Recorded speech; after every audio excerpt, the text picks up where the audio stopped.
to introduce Don Capps, who I'm sure you've been speaking to over the course of the day, as our keynote speaker for this fourth conference. And as I think I mentioned before, Don came to our conference last year and gave a great paper, and he was a very enthusiastic and generous, I think, delegate to the conference, and expressed this great enthusiasm for Australia, which we found really amazing, and he wanted to come back. So we're very delighted to invite him to give the keynote address tonight. And just a couple of housekeeping issues. After this, we're going to have a drink downstairs in the archives, and then those of you who booked his dinner at Jimmy Watson's, but I think there's places still, possibly. Yes, if anyone wants to come, there's still, it's $65, I think, is it? 65, yeah, 3 courses, all the punk you can drink. It's fantastic. I've just had one extra, a few minutes. Is this part of your responsible serving of alcohol speech? I don't serve consumption. And the other thing is, for those of you who are going on Norm Darwin's fantastic tour of the heritage of Fisherman's Bend, tomorrow the bus will be here in Victoria Street at 9:30. So if you can all rock up at 9:30, and you'll be brought back here for lunch at, I think it's 12 or 12:30. Should be back here by 12:15 or so. Something like that, and that's for lunch, and we have the AGM as well. Haven't quite worked out where, but we'll have that. And then tomorrow's sessions are actually will be held not in this room, but on level 3. So where is the lunch? What? Oh, in the archives. On the table in front of Where you. we were today. Just now, where we've just come from now, where the drinks will be after this. After this, yeah. No, not the corridor. No. You've got We'll miss it if we're not there. Yeah, I know. Going back to Don. I'm sorry, Don. I'm moving on. So, I've been trying to work out how to introduce Don, and I've read this, and I still can't do it. He's had, I think the best way of describing Don is you're a historian. And Don has had a 33-year career in the army, in the military in America. And in that extraordinary career, he has, I don't know how he's done it, but he has been a historian and a professor in history, which strikes me as the most remarkable sort of professional life, you know, that one could sort of conceive of in the military. It just sounds extraordinary. But as well as that, Don, of course, is a very enthusiastic automotive historian and has contributed a lot in that field, and he's now president of the Society of Automotive Historians, which he reminded me, because at the beginning of today I said it was American, but it is actually an international organisation. And when we set up AHA 5 years ago, it was one of the models that we were looking at, trying to work out how to set this beast up, and it's a very important model. And I think next year is your 60th, 50th. We just had our 50th anniversary. Oh, this year, yeah. So, and the other thing about Don, which I think will resonate with a lot of you because it's come out in a lot of the presentations, is that he's interested in Marx and so forth, but he's really interested in the culture of the automotive world, and how, what do you say, the first term meets the cultural term. When the cultural term meets the first term. It's those two things, and I think that, as I say, has been a very strong thing here. It is about what they mean, what the automotive industry, what cars mean to our culture. They've dominated the 20th century, and I think as they're not going to dominate the 21st century, it's sort of interesting that now we come back and we try to reflect on what, in fact, that legacy is.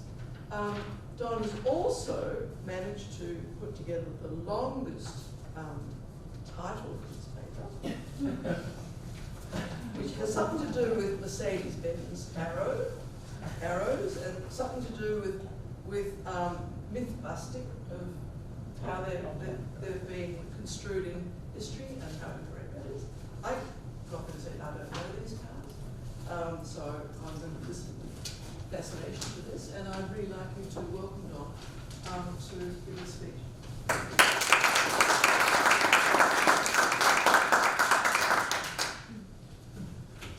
First thing I want to say is I'm very sorry that Patrick's not here this year. Patrick, I knew about Patrick before I came last year, and that was kind of a hook, really. But when I finally met up with Patrick, it's like we had not talked in a week. So I really miss Patrick. We had super guy. Really, the more I didn't realize he was that ill. I heard that he was unwell. But from my friends here in the motorsport world, kept telling me about, oh my heavens, he's done this for me, he's done that for me. So it was really, I took it bad as hard as most other people did when Patrick passed away. So I was really looking forward to seeing Patrick again. Also, one of the reasons I like this is because it's on Tauranac, and I actually met him in 1971 in Watkins Glen, New York. It was a real thrill. He did not know me from Adam's House Camp, but I sure knew who he was. Talk about that title. Long title, but it's a very topic I picked because Alfred Neubauer, if you know anything about Alfred Neubauer, he was I'll talk more about it in depth, but this topic came up, and as Betty Davis said in one of her movies, fasten seatbelts is going to be a bumpy ride, because this is an interesting topic I got dragged into because it's not often as historians, regardless of what you're looking at, that you can trace mythologies to a person and to a specific publication. And he did it twice in one book. And the one I'm going to focus on is going to be about the birth of the Silver Arrow. But the other one he did was in 1933 Grand Primo de Tripoli, the race that was rigged. So we have two popular cultural mythologies from one person. Unfortunately, I only have a short time that will take up to talk about one, but it is a fascinating story because there's a certain company in Untertürkheim, Deutschland, who has, but I can't say a certain word for poop, but I am certainly on their poop list because of some things that I have come up with some people. Okay, one of the reasons this topic really appealed to me is because of the concept of alternate facts. Neubauer and several people have bought into this idea. I could not believe that we actually now have a nice way of saying all the stuff that we historians have said about what we want to say, tall tales, folklores, mythologies, creative history, counterfactuals, lies, whatever you want to call them. We now call them alternate facts. And here's a wonderful illustration of how alternate facts work. I also am very interested, this is an area I do have a lot of interest in. Joseph Campbell, of all people, the hero of 1,000 faces, was something I got interested in mythology. But I also found a connection, and I found the most lurid cover for 1984 that I could find. Because it's really an important aspect to this, because it's really very true. Who controls the past controls the future, who controls the present controls the past. For historians, that's something we embrace constantly, because one of the problems is truth, that is facts, it's on the defensive. Not an opinion, it's a fact. You start looking around, and I'm going to bring this up here in a few minutes. And for historians, regardless if you're an automotive historian, which is basically what I am, or actually motorsports historian, very important. One of the things that I came up with several years ago when I came back into the classroom was teaching historiography and teaching research. Well, to explain to new graduate students some subtleties and nuances, I came up with a couple, with Scott's Law and a couple of corollaries. There was a movie, The Man Who Shot Liberty's Balance. At the very end, Maxwell Scott, who's heard this horrible story about a mistake that became a legend. If you notice, John Wayne is the person shooting Liberty Balance, which is the bad guy, rather than Jimmy Stewart. Well, this is how I got with Look. Well, after listening to it, it says, when legend becomes fact, rent the legend. And it's exactly what's happened in many, many, many cases across history. Well, like I said, there's also a couple corollaries to that, students. Another one is Blaine's corollary. From the movie Casablanca, Louis Renault, the prefect of police, asked Rick Blaine, says, "Why are you in Casablanca?" And Rick says, "Well, I came here for the waters." And Captain Renault says, "Waters? What waters? We're in the middle of the desert." And of course, Rick says, "I was misinformed." Then there's Langry's corollary. During the Watergate controversy, Representative Earl Langry was on the Watergate committee, and literally within about 2 days before Nixon resigned, there was all these things were coming out, all this proof that there was all sorts of malfeasance, etc. A reporter asked Representative Langry, "Well, what about all this?" And he said, "Don't confuse me with the facts." Then there is Jacques' corollary. And this is a real important one. This is where Neubauer and countless others come into play. That is, it's practically impossible to kill a myth of this kind. I was talking about Dresden, I'll talk about that in a second. When it becomes widespread and perhaps reprinted in other books all over the world.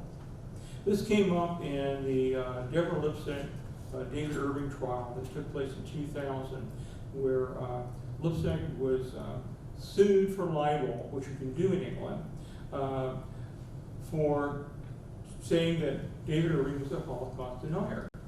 And one of the keys to all this was proving that Irving was really not a very good historian, because in 1962 he published a book about Dresden, where he said there were 250,000 people died in the February rage, and suddenly for years later, everyone is saying that's the number.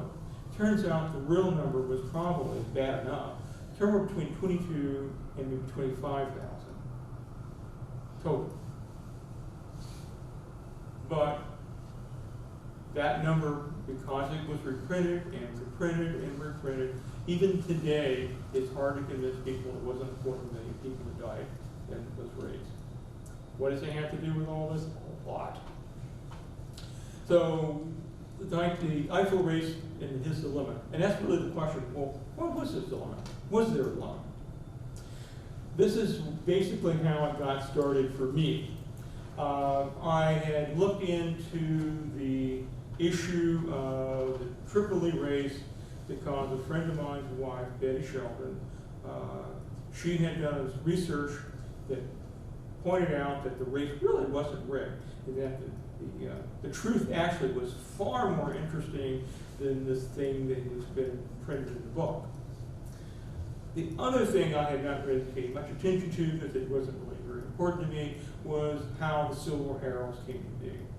Well, this was the nostalgia forum, which in literally a few weeks will be 20 years old. I started that, 20 years ago. That's something that I worked on and created. And we, a bunch of people who have a good understanding of history, of automotive racing history, are on it. The question came up, well, what about this paint thing? Because Neubauer said the cars had to be stripped paint. Well, the ball got rolling. And here is something from 2006. that Mercedes put out on their website about the W25, and whereas previously we'd been said that they were like a kilogram over, well, in this particular release, there were 2 kilograms over. So we don't know if it was like 2 cars or 1 each or whatever. But that was their story, and they were sticking to it. Well, I stirred up enough poop, and several other people, so that Mercedes. Now you have to understand, when this came out, I was sitting somewhere in Iraq or Afghanistan, so I really wasn't too concerned with it at that point. But when I came back from my deployment, Mercedes decided they were going to have a symposium on this. This is in July 2007. And it was held at Feldbach at the Classic Center, in the Mercedes runs, which is a wonderful place. If you can get in it, it's worth going. And here's, some of you might know Doug Nye, my friend, Doug. That's me with a tie, believe it or not. My hair is starting to grow out with my hair-borne hair tie. And in the middle is Hans Christoph Graf Schraus-Toms, who is an archivist who does a lot of work for Mercedes. And I'll come back to this. Remember Grand Prix was bought out by Mercedes and became Mercedes. Well, this is the press release they put out. And notice that, well, they have this wonderful little legend here about the cars being a kilogram over, being stripped. Well, son of a gun, I visited the museum site 2 years ago, and the story's still there.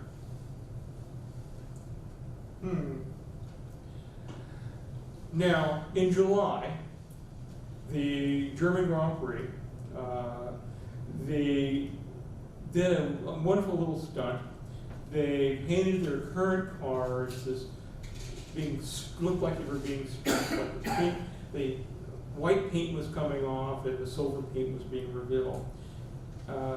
There is probably very little justice in the world, but you know what happened? They did not have the best race they have had this season. But in Motorsport magazine, they had this wonderful little write-up, and bless their little hearts, they put the word fictional. One of the rare times you'll see that in a publication where they're saying, this is a great story, but it's only a story. So you can see how this is, over pretty much 2 decades when we started digging into where Motorsport, of all people who've been supporting the paint stripping story, seems to now change the story. Okay, so who was Alfred Neubauer? He was born in what is now Austria, the Czech Republic, in Moravia, which was in Austria-Hungary at the time. He died in Stuttgart in 1980. This is all pre-war. He actually was a racing driver for Mercedes.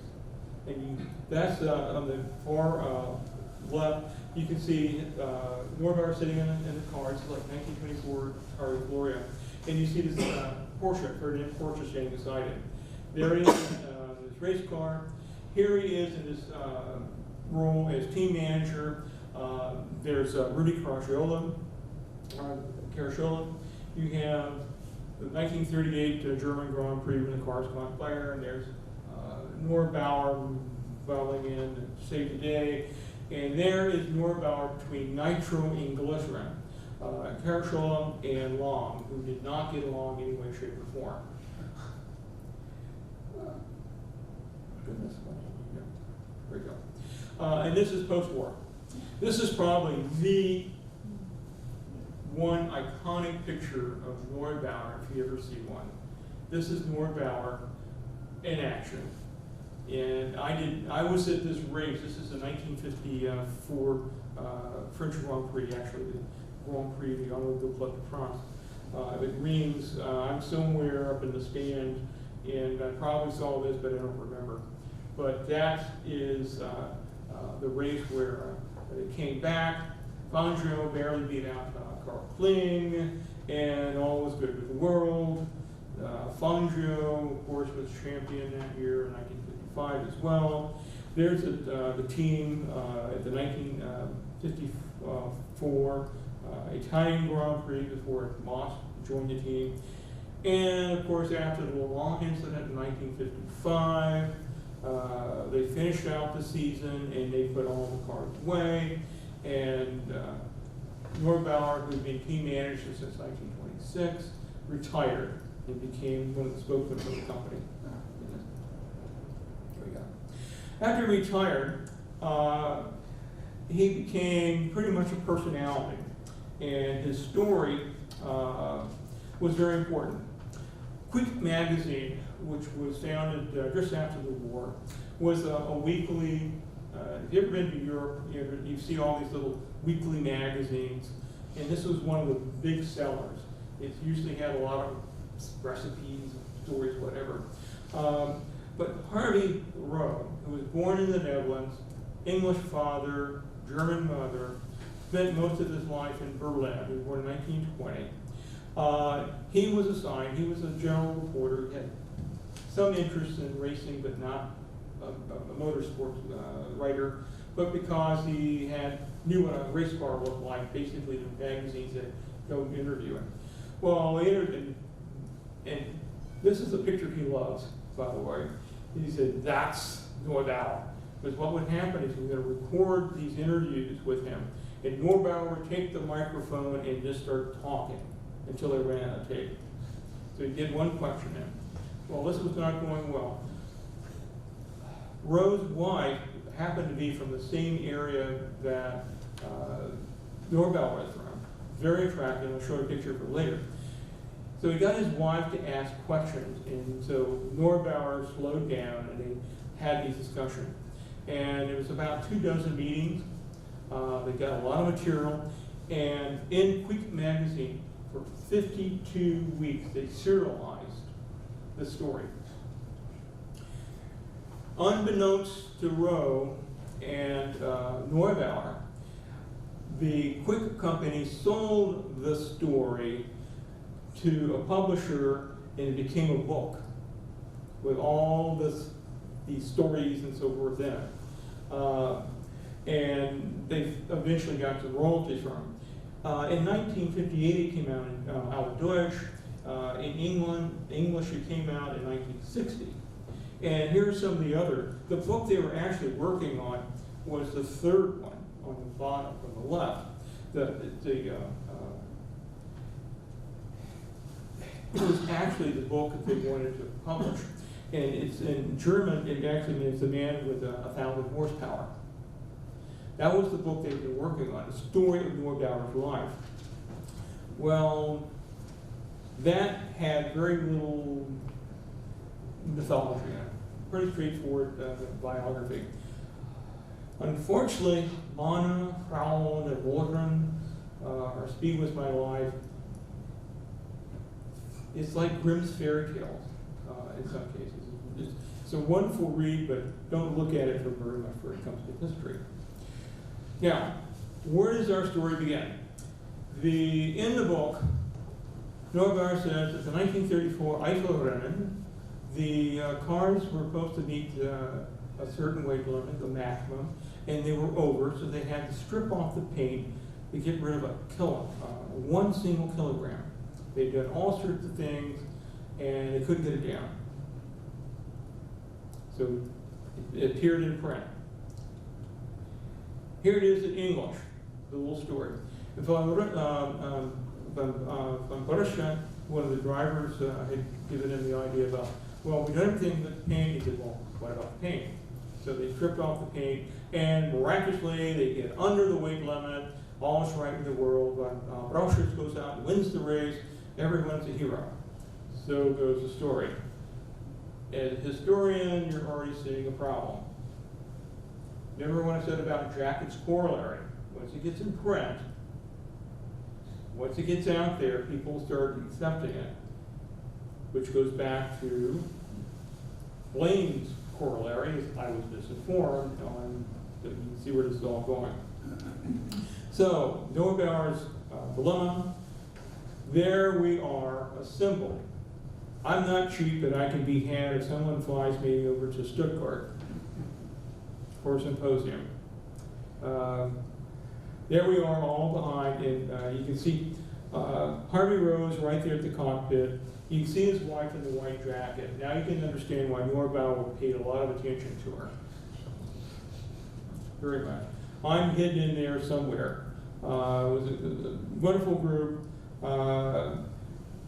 Carl Levinson was there, my friend Carl, along with Doug and I were there. The problem is we're all smiling, but we just had basically like something like the world, well, like a wrestling match.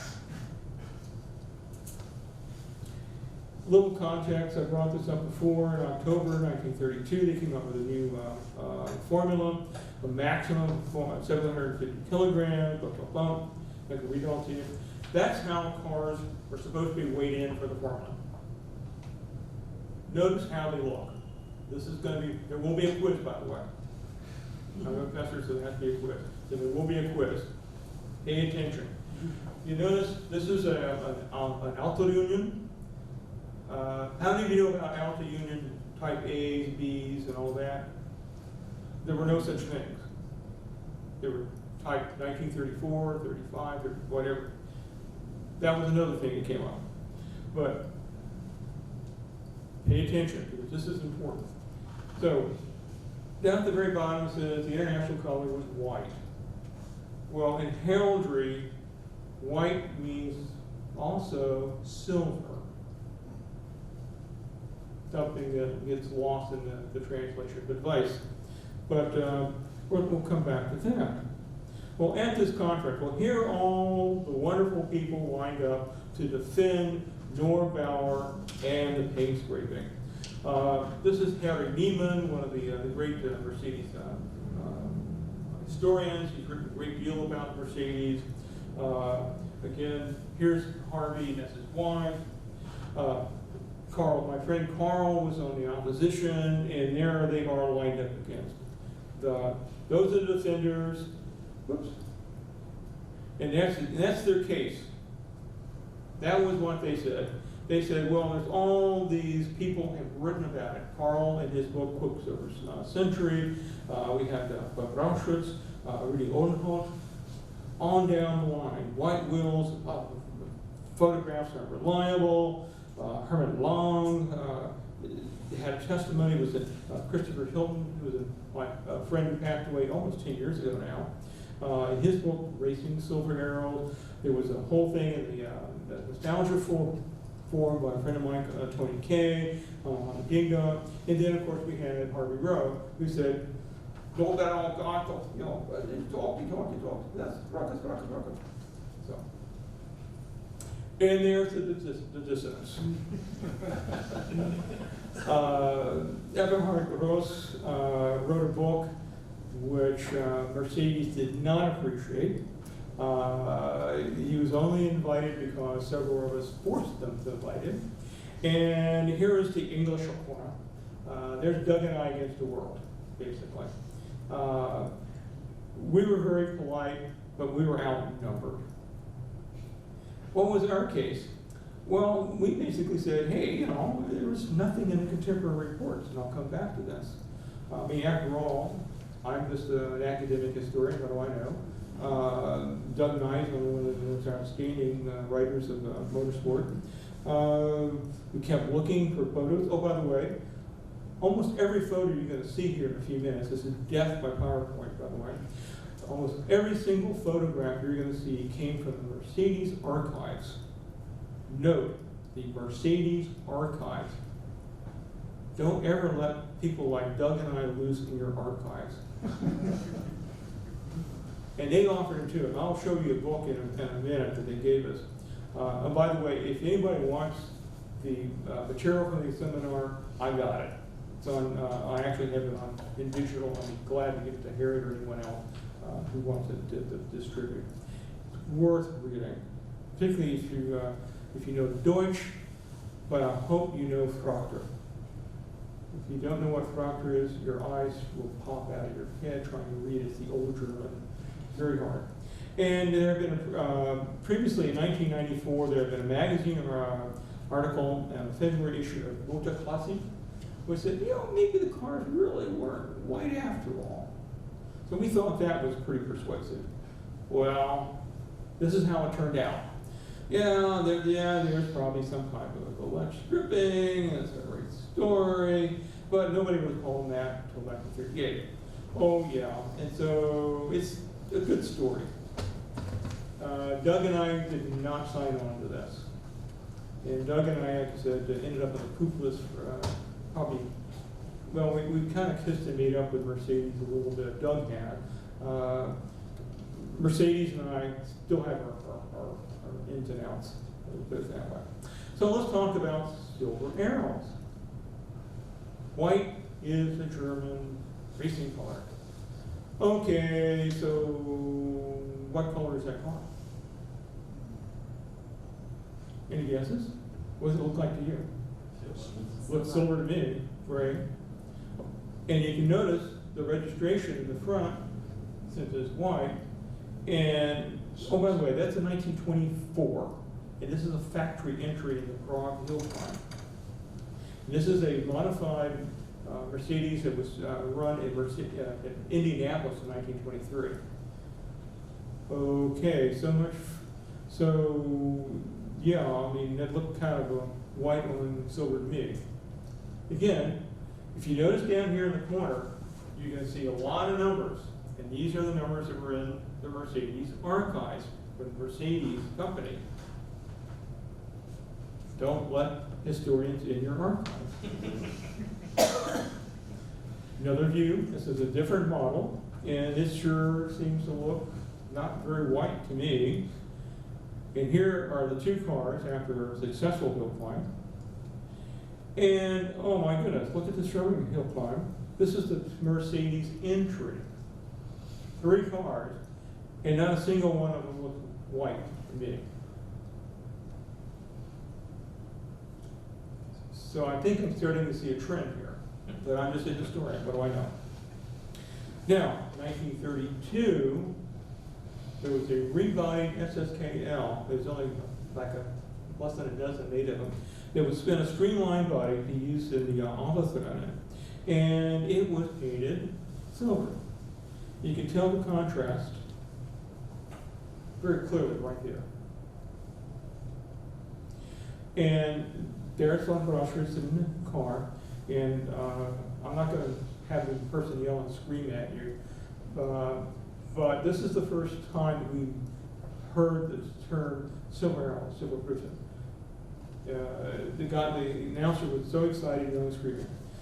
But he won the race, and it was not white.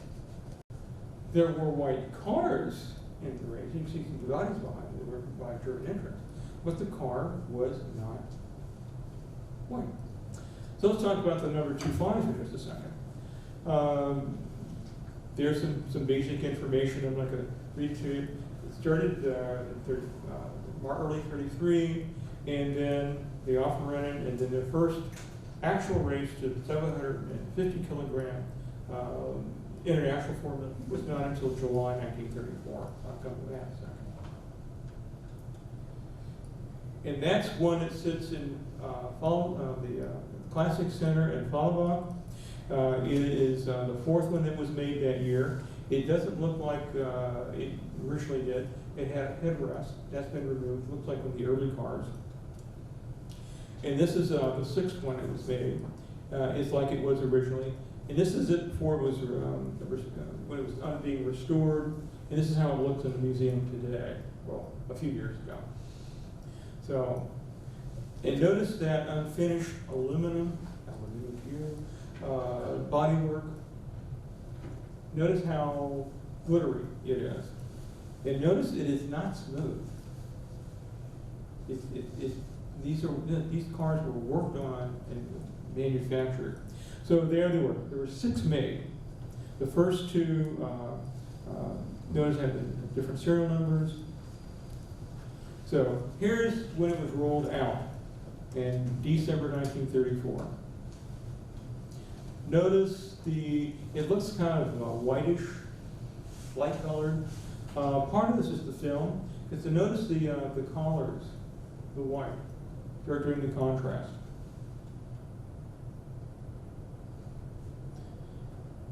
This is 86-120, the very first one.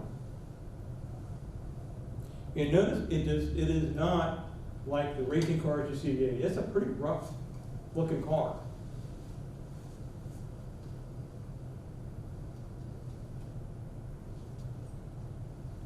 Again, keep in mind who these photos were taken from, the Mercedes archives.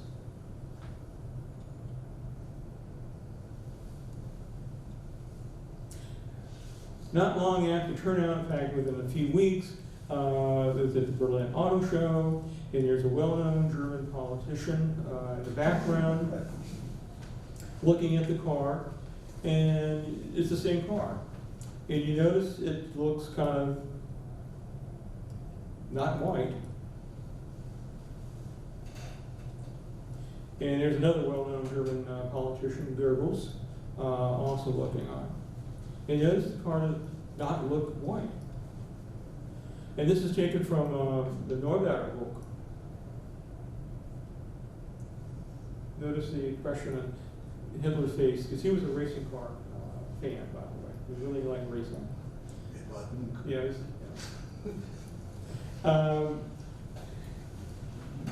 I have February here. Initially, we thought this photo was from February 1934. Turns out it was, I didn't change it. It actually turned out to be March. But notice that the car does not look very white. You can see the registration very much contrast. And this is from one of the German newspapers, the Eifel. Here is the presentation to the press. This is where it really nice and gets interesting. This is a retouch photo that was released. In this retouch, you can see kind of the wheel spokes, and it's got the little Mercedes star. On the left, you see a retouch photograph. Contrast that with the unretouched photograph in the lower right. Notice the contrast in the registration in the country detail. Again, there will be a quiz. Notice it came from the Mercedes archives. Another close-up showing great contrast. Again, notice the contrast between the registration and the bodywork. This is a picture, this actually was used, this picture was very popular. Motorsport magazine in April of 1934 actually carried this. The English motorsport magazine tended to be somewhat inward looking. Occasionally they remembered there was something across the canal called Europe, something it had problems with over the years, but the Germans were coming back into it. And again, this is what was published in newspapers and magazines. Notice, white registration contrasting with bodywork. This is a press release. And you see here, it says silver arrows, a silver-like arrows in the press release. Not white. Auto Union, originally known as the P-Wagon, actually was a Type 22, we won't go there. But from the very beginning, it was only in one color, silver. Starting to see a pattern here. 1934, the German cars seem to be coming out in one color, regardless of who manufactured them. In fact, one of the things that Doug and I did some research on, and he and I compared notes, was the fact that nobody ever seemed to make any mention that the cars were suddenly not white. So here's the Auto Union. Then in 1934, in April, some testing at the Nürburgring of Auschwitz. This is the second car. This is 86-121. And there's a smiling Manfred sitting in his white driver's uniform in a silver car. Notice the contrast. Oh, by the way, he gained it up, but it still looks silver. And there you go. The Lilienwagenrennen of the Neubauer. Now, the first race that they were entered in was the Eifelrennen in Berlin. And it was at the very end of May. And initially, it was going to be a class for the international formula, the 750 kg round. But about less than a month beforehand, it's like, no, not enough entries, and also it's too early. People still working on cars. Alfa Romeo and Bugatti were struggling to make the limit. So the organizers said, fine, we'll just do it for, oh, by the way, tremendous circuit, right through the heart of Berlin. Parts of it are still there. During the Cold War, part of it was in East Germany, part of it was in West Germany, but not really. It was kind of split because it got down into the danger zone. But it is pretty much two straights with two hairpins. And then later on, they put in a banked, northern banking. That didn't come until 1937. And it was a very big banking in Traubert. One of my heroes died there in 1959 when his Porsche-powered special, battle Porsche, went over, hit a flag, was there and died, unfortunately. And there's the start Easton, and you notice the sentence over there, 750 kg. But they'd already printed out the program. But really it was for cars over 1,500 cc's. And der Kampf beginnt, which means the war begins. And notice, you have a Mercedes that is not white in a magazine prior to the Neubauer, which will come up. Again, there will be a quiz, so pay attention.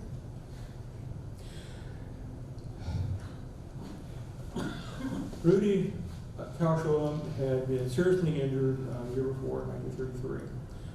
His legs were terribly damaged. In early 1934, he was ending his rehabilitation. He was getting to the point where he could function, but not well. The first time he is in a Mercedes car is he's asked by Neubauer to come to the office and to try out one of the new 125. And there's Rudy. And you notice, look at his driving helmet. That's white. Look at the bodywork. Doesn't look very white. Rudy did a couple of laps. And here's the same picture, by the way, with the Bundesarchiv, which I tracked down as well. And it certainly looked like the same photo, white helmet, silver bodywork. And there he is again. Turns out that his legs still were not good enough to drive a race, and so he did a couple of laps, and that was it. During the prior to the race, and you notice that the W25s don't look terribly white. The cars that were entered ran into some fuel feed problems. So Mercedes, much to his regret, withdrew from the race. The cars that showed up were no different than the ones that are going to show up a week later at the Nürburgring. But Mercedes cars were already looking very silvery. So here we are, finally, in June at the Nürburgring. And notice the cover. It's always fascinating. It's the Nürburgring magazine and posters. I got, this is at the International Motor Racing Research Center in Watkins, New York, that got that. And here's a little information on the race. The Mercedes were in an event for the Kraftwagen over 1500 cc. Yeah, so there's the program. And instead of the displacement, you see they only have 750K. One reason that there was this because Mercedes had not revealed the displacement for the engines. People were making guesses about the engine. Turns out the engines were much larger than people had anticipated. Again, this is a picture that's very, very interesting because the equivalent of the German CIA looked at this picture and said, "Oh, we think that's a white car."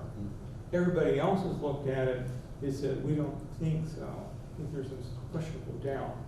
Because we've seen exactly the same person in the same car. This is the one of the cars. This is the third car that was built, and every other picture we find of it is it's always at the same time. It's always silver. It was never white. So we're starting to see a pattern. Historians like patterns. We like to do that. Here's a close-up of one of the Mercedes. Doesn't look very white. Now this is the Mercedes before on the grid. They brought three. One of them was going to be Carashola, but Carashola withdrew, so they were going to race two of them. Third car and the fourth car. But Rauschers is going to be in the third car, the fourth car, and Luigi Fajola is going to be in the third car built. And one of the reasons we know this is before the weigh-in is because for some reason Mercedes decided not to paint the cars until after the weigh-in. Oh, by the weigh-in was simply a weigh-in. It did not determine whether or not the cars could or could not compete, because there was no 750 kg class for them. Now, this is what happened. Notice this is an Alta Union on the weigh scale. Notice it's got its tires on. It's even got, in this case, I think it's even got the fuel, lubricants, all that's on board. So it's probably over 750 kilograms, but it doesn't matter. They were just doing a weigh-in. And it was basically what they did is they estimated how much fuel or get an idea. Well, guess what? Here are the cars at the weigh-in, the Mercedes W25s. Notice, wheels are on, they probably have fuel, so yeah, they're going to be over 750 kg. So where's Neubauer's problem? This is the initial weigh-in. It took us a while to establish that. So, when did the paint get removed? Was there any need to get it removed?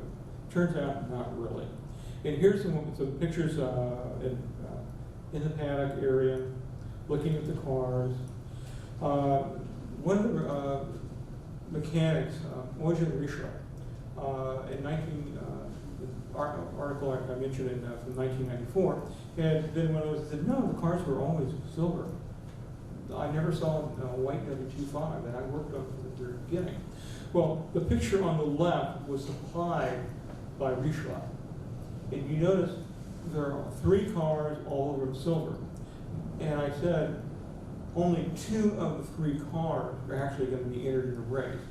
So if you're a harried, overworked mechanic, and you're going to have to scrape off the paint to get under, how much effort are you going to put in the extra car that's never going to be used? Probably none.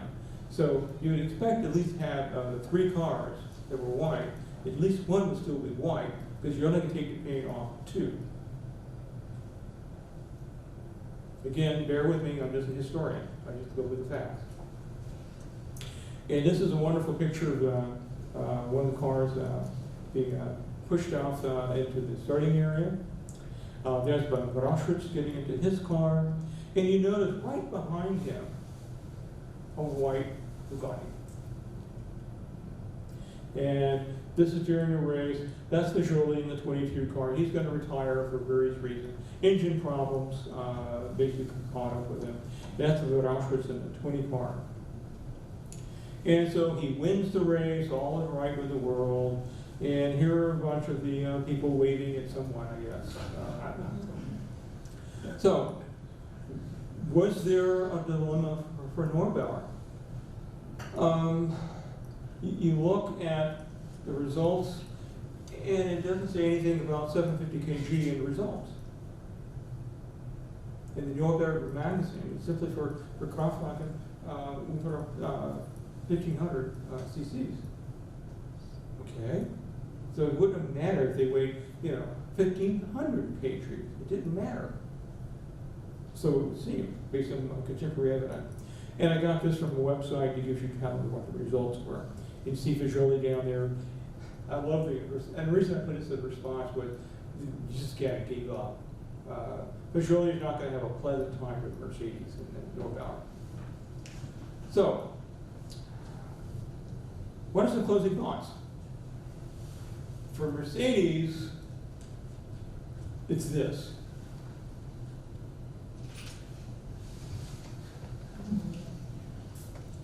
If you're concerned about your legacy, you need to kill the historians. Seriously, that's how all the facts lead to saying this is really probably difficult to sustain the legend. But it doesn't stop them from trying to do that. But I had to get into something about the joy of motoring, and it's the joy of research. The joy that went into researching this material has been wonderful. Anytime you get cut loose in, particularly in a big archives like Mercedes had, it is to die for. It is wonderful. Barbara Tuchman, by the way, something that I live by is research is simply seductive, writing is hard work. We all know that. I am so in love with research that it's hard to find a cutoff point. She's also the reason I became a historian, because when I read her book, The Guns of August, I'd already been leaning in the direction of being a historian, but the way she wrote it, it convinced me that was really what I would do with my life. It's a wonderful book. I just read it again this past summer. I used it in a class. When the timing is everything. In the fall of 2014, the centennial of the Great War. Guess who gets to teach a class on the Great War? Talk about falling into luck. That was wonderful. Particularly since I had the German embassy and one of my great friends at George Mason University. She was in with them. I was teaching the undergraduates. She was teaching the graduate students in the class. And by the way, she loved cars. She would teach me, give me all the pictures of cool cars at the embassy.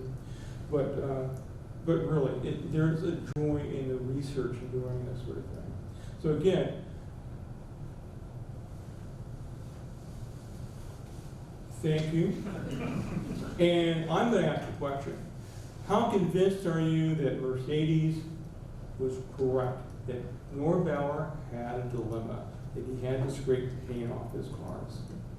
Anybody want to go with Mercedes? I think they like having a story. It's a great. That's the question. Why do you think they're so invested in it? Because it's so, it's meaningless. Why? Let me give you a problem. Symbolism of white. That's something that has, Doug and I just talked about that not long ago. Oh, by the way, I've been friends with Carl Ludvinson, I don't know, for a couple of decades now, same thing with Doug.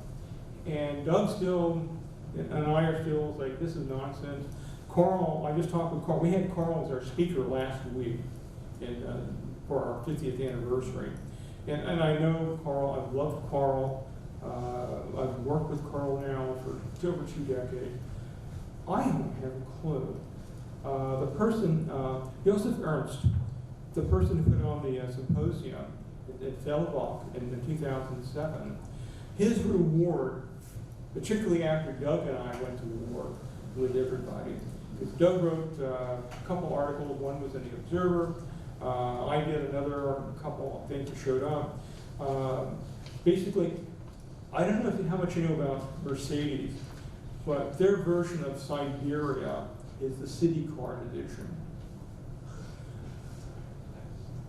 Herr Dr. Professor Joseph Ernst, about 6 or 8 months after the symposium, was sent over to work in the city card division.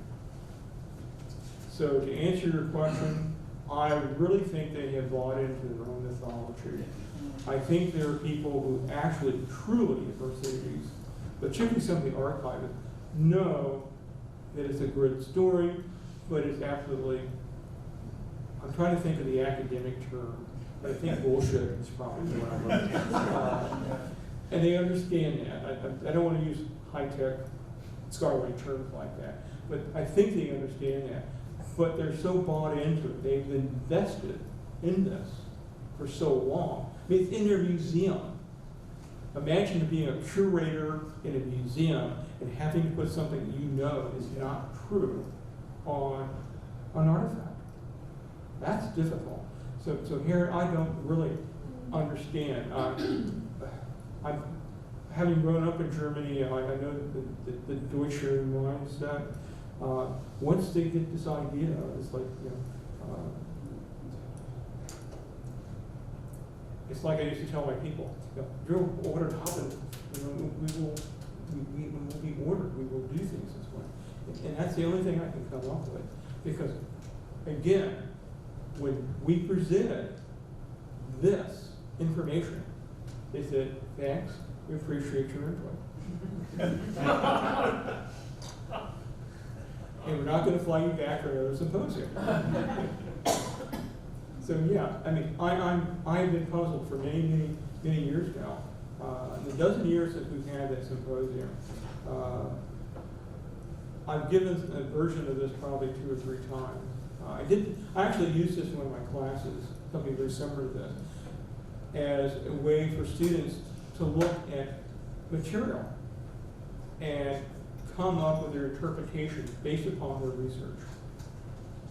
I walk them through this, and they were all like, how can you know, one of them actually jumped up and said, well, I'm not going to buy Mercedes again. Not the input, not the idea here. But again, historians were not really good on whys. I'll be very honest about that. We don't know what's necessarily in people's mind. But the why for this, why would they do that? I'm still struggling. And I've been struggling with it for almost 2 decades. I mean, I find that sort of persistence in the face of facts, most commonly in family histories, that you interview someone, you're researching someone in their family, and they tell you the story, you find out it's Neubauer or whatever, and you present them with the historical fact that the family myth is so strong, and it means something to the family, and has for generations, it will not shift, no matter what evidence is brought to bear on it. I can understand that, and I don't quibble with people, that's absolutely fine. I just don't get with Mercedes. I mean, it's quite a late myth, it's 1954, is that right? It's not like we went, or perhaps, I don't know, perhaps it doesn't do a Hitler. It's white is not silver, so they know it's not silver. I don't know. One of the things that was very interesting is Tony Kaye wrote a synopsis, or a little, defending the Mercedes, and it basically said, you know, don't, you know, it was Landry's corollary. Don't confuse me with the facts.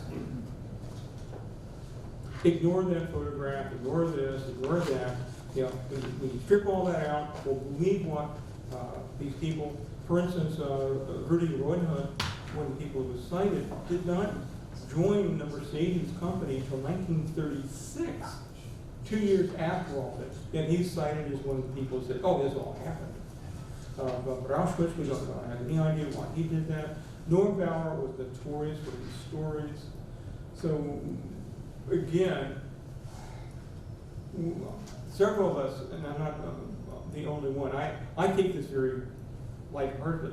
There are people, this is like, they take it like, why would they even dream of that? Whereas I've come resigned to the fact that Mercedes is Mercedes. They spent too much time. It wasn't Kool-Aid, by the way. Joan said it was Flavor Aid, by the way. They have drunk the Flavor Aid by the leader, and they just can't let it go. The stunt from July with their Formula One cars, I thought that was, I'm sorry, I just thought that was wonderful poetic justice. So I did not shed a tear that they did not win. I didn't, it really didn't break my heart that they had problems, because this is like such an affront. But it's a good case study on why, because when you start looking at this one, again, a story for another day, this whole thing with the Tripoli race. 2 stories that have been so embedded in story after story. I tried to count the number of times the paint scraping story has appeared in print or in websites or whatever. I got to somewhere into the hundreds. The story about Tripoli, I got the same thing into the hundreds. And every one of these stories, none of them appeared before 1960.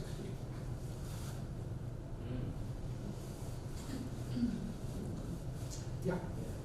Don, it's good to see you again. I think that's what it's I have a good voice. I have a good voice.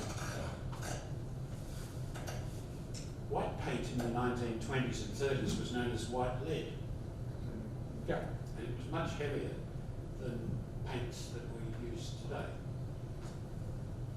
I also have a beautiful collection of automotive paint colour cards, including Sherwin-Williams' complete catalogue of paint colours for American cars from 1914 to 1942. I'm going to go home tonight, and I'm going to see if I can find a silver white. Yes, it's made with white lead, and of course, if they're looking for 2 kilograms, is that what it was? Kilograms? 2 kilograms on the body. White lead paint is much heavier than normal paints that we use today, spray lacquers. But Yeah, one of the things that we keep bringing up, in fact, when Richelieu, Oja Richelieu was a mechanic, was there were easier ways to get rid of 2 kilograms, or a single kilogram in this case, than going through this laborious process, which, as you correctly pointed out, if they had to paint. And the other thing is also, I hope you paid attention to some of the cars when they were very new. That bodywork, there was some filler putting in certain areas, and it would, as the cars developed for reliability, they did gain a little bit. But when they weighed in at the French Grand Prix in Montpellier in July, every single Mercedes that was present was well under. There were like 736, 738. I think one was maybe 740 kilograms. So according to the official weight each you would weigh in, they're all well underweight. And in fact, I think the Porsches may have weighed more. Whereas some, there were a couple of entries that got scratched, like the Arsenal, could not make it under 750 kg. I think the Bugattis and the Alphas were all right up in the upper 740s. And they really had to find that. The German cars actually could have weighed in the 720, 730 before they started beefing them up. Because that was one of the things that happened. They were very light to begin with, because they did a lot of magnesiums and other types of materials. So again, the paint, if it had been necessary, which I don't think it was, the fact that it was lead paint makes the story somewhat believable. Because if you find that one little string of reality, you would then pull it.